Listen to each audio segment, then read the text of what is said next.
আমি মোহাম্মদ খুরশিদ আলম সরকার, সিনিয়র সাংবাদিক, দৈনিক মুক্ত খবর। আমি আপনার কাছে কিছু প্রশ্ন করব।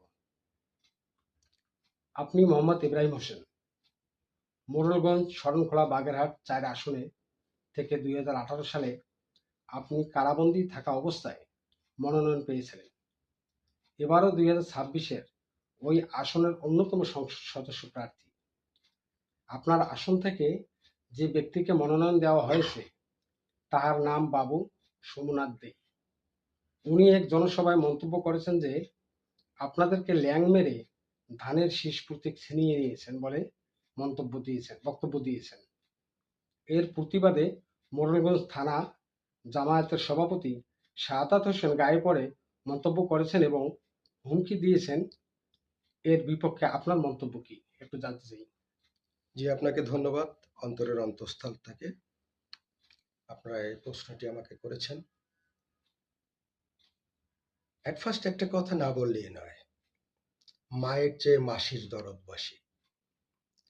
বিষয়টা হলো, উনি যে মন্তব্যটা করেছেন সেই মন্তব্যটা ছিল আমরা যারা মনোনয়ন প্রত্যাশী ছিলাম আমাদেরকে ল্যাং মেরে নিয়েছে। এটা তো আমাদের আভ্যন্তরীণ বিষয়, এটা নিয়ে মন্তব্য করার কোনো ইখতিয়ারই শাহাদাত সাহেব রাখেন না।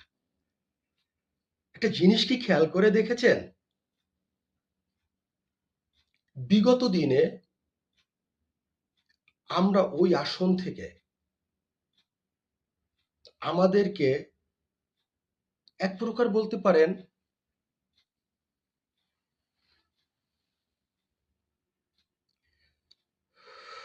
আমাদের রাজনীতিকে একেবারে বিসর্জন দিয়ে আমরা কিন্তু ওদেরকে ওই আসন থেকে সংসদ সদস্য বানিয়েছিলাম ঐক্যের কারণে। এখন ওনরা মনে করছেন ওনরা ওখানের হোমরা চোমরা। আমার ভাবতে অবাক হয় যে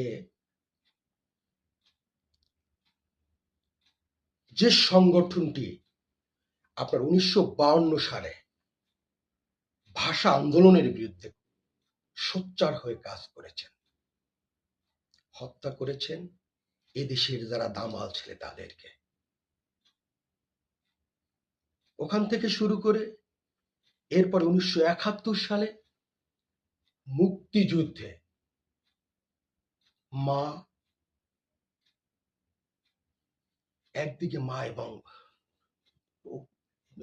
ওই মেয়ের বাবাকে বেঁধে রেখে